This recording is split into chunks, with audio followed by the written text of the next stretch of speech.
नमस्कार विद्यार्थी मित्रांनो, मी योगेश मुकावार माय करियर अकॅडमीच्या ऑनलाईन एज्युकेशन प्लॅटफॉर्मवर आपले स्वागत करीत आहे। विद्यार्थी मित्रांनो, सध्या आपण अपूर्णांक हा चॅप्टर पाहत आहोत आणि या लेक्चर मध्ये आपण पाहणार आहोत ते म्हणजे प्रकार नंबर पहिला ते प्रकार नंबर तिसरा। आता पहा, तुमच्या समोर स्लाइड वर पहिला प्रश्न विचारलेला आहे, पूर्णांक युक्त अपूर्णांकात मिश्र अपूर्णांक म्हणजेच रूपांतर करणे। याचा अर्थ आपल्याला दिलेला साधा अपूर्णांक दिलेला आहे विद्यार्थी मित्रांनो, याला मिश्र अपूर्णांकामध्ये आपल्याला काय करायचं आहे, रूपांतर करायचं आहे। मी दोन पद्धतीने तुम्हाला रूपांतर करून दाखवणार आहे। पहा, सर्वप्रथम जनरल पद्धत जी आपण नेहमी वापरतो ती पद्धत 5 ने आपण 13 ला भागत आहोत, म्हणजे याचा अर्थ 5 दोन्ही 10, बाकी आली 3। आता पाहू शकता बाकी 3 आहे, भागाकारामध्ये 2 दिसत आहे आणि 5 ने आपण भागलेलो आहोत। आता पहा, ज्या संख्येने आपण भागलो ती संख्या आपण छेदात लिहू आणि मित्रांनो जे भागाकार आला ते आपण या ठिकाणी लिहिणार आहोत आणि जी बाकी आली ते अंशामध्ये लिहिणार आहोत। हे झालं आपल्याला मिश्र फ्रॅक्शन किंवा आपण त्याला म्हणतो मिश्र अपूर्णांक। आता पहा, याचं उत्तर काय येते, 5 दोन्ही 10, म्हणजे या दोघांचा गुणाकार केला, 5 दोन्ही 10, 10 मध्ये 3 मिळा, 13/5। हे पहा या ठिकाणी 13/5। यालाच जर शॉर्टकट मध्ये करायचं असेल तर काय करू शकतो, पहा 13/5 आपण असं लिहिलो आणि विद्यार्थी मित्रांनो पहा 5 ला 5 सर्वप्रथम जशास तसे लिहिणार। आता 5 च्या पाड्यामध्ये 13 च्या जवळ येणारी संख्या म्हणजेच 5 दोन्ही 10 आणि मित्रांनो त्या 10 मध्ये आपण जर 3 मिळवलो तर आपल्याकडे उत्तर येते 13। तुम्ही पाहू शकता 2.3/5 हे आपलं उत्तर आलेलं आहे आणि पर्याय नंबर 1 आपला योग्य आहे। त्यानंतर पहा, आपल्याला दुसरा प्रश्न काय विचारतो, 14/3 ला आपल्याला आता मिश्र अपूर्णांकामध्ये रूपांतर करायचं आहे। आता पहा, मी साध्या पद्धतीनं किंवा सोप्या पद्धतीनं करतोय। काय करणार, सर्वप्रथम मी प्रश्न जशास तसा लिहून घेत आहे, त्यानंतर छेद जशास तसा लिहिला। आता 3 च्या पाड्यामध्ये 14 च्या जवळ किंवा 14 पेक्षा लहान संख्या कोणती दिसेल, तर 3 चोक 12, 12 मध्ये आपण 2 मिळवले तर 14 म्हणजेच 4.2/3 हे उत्तर बरोबर आहे आणि आपला पर्याय नंबर 1 योग्य आहे। त्यानंतर तिसरं पहा, काय म्हणते, 17/4 याला आपल्याला आता मिश्र अपूर्णांकामध्ये रूपांतर करायचं आहे, म्हणून प्रश्न जशास तसा लिहिला 17/4 बरोबर। पहा काय करणार, 4 ला 4, आता 4 च्या पाड्यामध्ये 17 पेक्षा लहान असणारी संख्या, 4 चोक 16 आणि 16 मध्ये 1 मिळवा, आपल्याकडे 17 उत्तर येणार, म्हणजेच 4.1/4 पर्याय नंबर 1 हे आपल्याकडे योग्य आलेलं आहे, बरोबर आहे।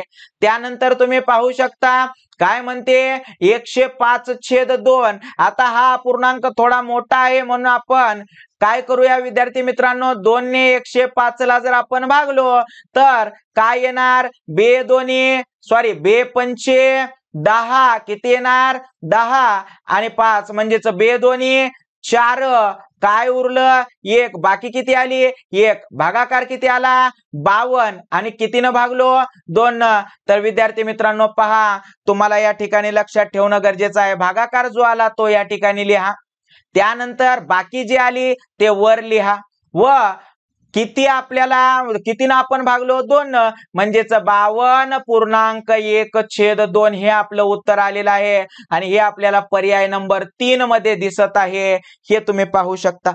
त्यानंतर पहा काय म्हणते, आपल्याला पूर्णांक युक्त अपूर्णांकाचं आता आपल्याला साध्या अपूर्णांकामध्ये रूपांतर करायचं आहे, म्हणजेच आपल्याला मिश्रचं रूपांतर आपल्याला साध्यामध्ये करायचं आहे। आता हे खूप सोपं आहे, तुम्ही पाहू शकता, पहा 2.3/5 असं आपल्याला दिलेलं आहे।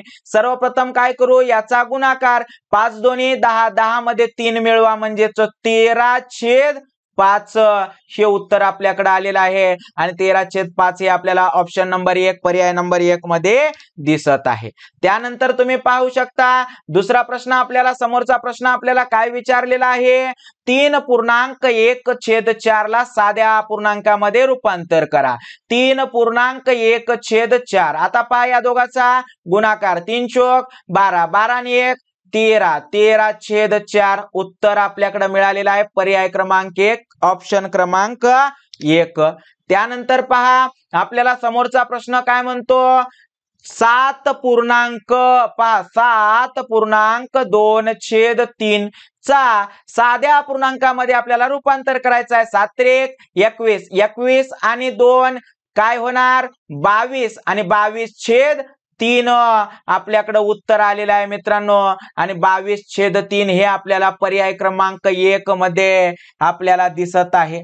किती मध्ये दिसत आहे 1 मध्ये 21 आणि विद्यार्थी मित्रांनो 7 21 21 आणि 2 आपण या ठिकाणी 23 येतो चुकून आपण 22 म्हणलेला आहे आणि ऑप्शन मध्ये आपल्याला सांगितलेलं आहे की 23/3 हे उत्तर आपल्याकडे मिळालेलं आहे. त्यानंतर पहा आपल्याला आता काय करायचं आहे आपल्याला प्रकार नंबर 3 आपण पाहणार आहोत सममूल्य. पहा सममूल्य अपूर्णांकाचे संक्षिप्त रूप केले असता समान येत असेल तर त्या अपूर्णांकास सममूल्य अपूर्णांक असे म्हणतो. संक्षिप्त रूप म्हणजे छोट्यात छोट रूप जेव्हा आपण करतो आणि येणारं उत्तर जर सारखं असेल तर त्याला सममूल्य अपूर्णांक असे म्हणतो आणि येणारं उत्तर सारखं येत नसेल तर त्याला आपण सममूल्य अपूर्णांक म्हणत नाही. आता पहा आपल्याकडं उदाहरण दिलेलं आहे 14/28 हा अपूर्णांक त्यानंतर 3/6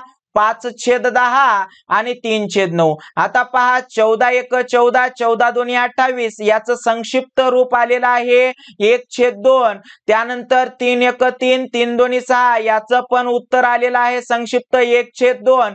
5 1 5 5 2 10 याचं उत्तर पण आलेलं आहे 1/2. पण या ठिकाणी पहा 3 1 3 3 3 9 म्हणजे उत्तर आपल्याला संक्षिप्त रूप आपल्याला मिळालेलं आहे 1/3. तर विद्यार्थी मित्रांनो हे आपल्याला सममूल्य नाही म्हणजे हे 3 सममूल्य आहेत पण 3/9 हे सममूल्य नाही हे तुम्हाला या ठिकाणी समजून पण सांगितलेलं आहे. तुम्ही पाहू शकता बाजूला दिलेल्या अपूर्णांकात 14/28 म्हणजे 14/28 3/6 व 5/10 ची संक्षिप्त रूपे समान आहेत कारण 1/2 1/2 1/2 आपल्याला मिळालेली आहेत समान आहेत म्हणून त्यांना सममूल्य अपूर्णांक असे म्हणतात. परंतु 3/9 ची किंमत 1/3 आलेली आहे म्हणून वरील 3 अपूर्णांकाचा हा सममूल्य अपूर्णांक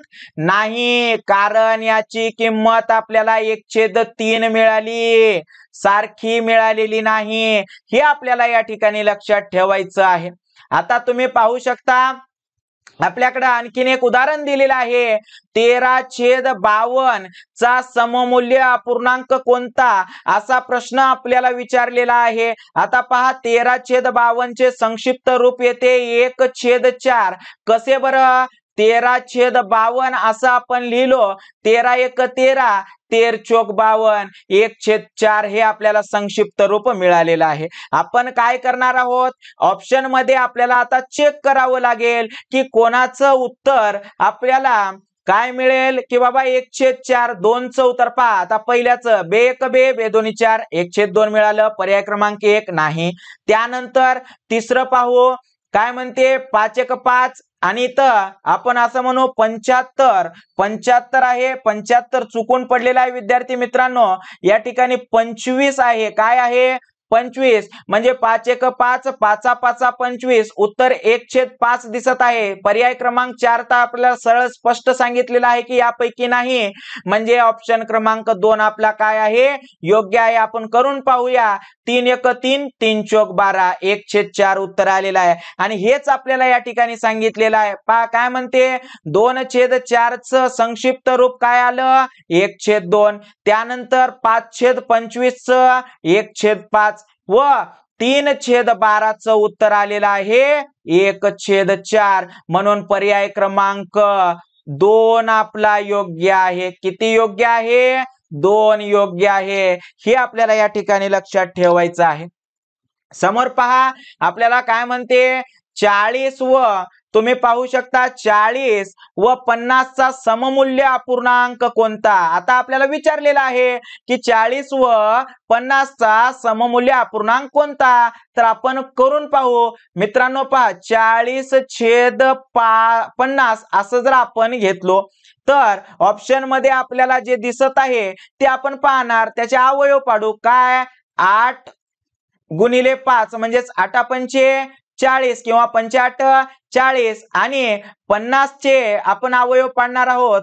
5×10 50. आता पहा 5×5 काय झाले? कॅन्सल. कोण उरलं? 8/10. 8/10 हे उत्तर आपल्याला ऑप्शन मध्ये दिसत आहे का? हो दिसत आहे. किती? ऑप्शन क्रमांक 2. आणि जर 8/10 जर आपल्याला ऑप्शन मध्ये दिसलं नसतं तर विद्यार्थी मित्रांनो आपण 8/10 चे पण अवयव पाडले असते आणि मग नंतर आपण पर्यायामध्ये चेक केलो असतो. अशा पद्धतीनं आपण सममूल्य अपूर्णांक पाहिलेला आहे. विद्यार्थी मित्रांनो आता पहा या लेक्चर मध्ये आपण सर्व व्यवस्थितरित्या समजून घेतलेलं आहे. आणि व्हिडिओ जर आपला आवडत असेल विद्यार्थी मित्रांनो किंवा माझी शिकवणी माझे लेक्चर आपल्याला आवडत असतील तर नक्कीच व्हिडिओला लाईक करा, शेअर करा आणि आपल्या YouTube वरील माय करियर अकॅडमीच्या चॅनलला सबस्क्राईब करा. बाजूला दिलेल्या बेल आयकॉनच्या बटनला प्रेस करा जेणेकरून माझे प्रत्येक अपडेट आपल्यापर्यंत पोहोचतील.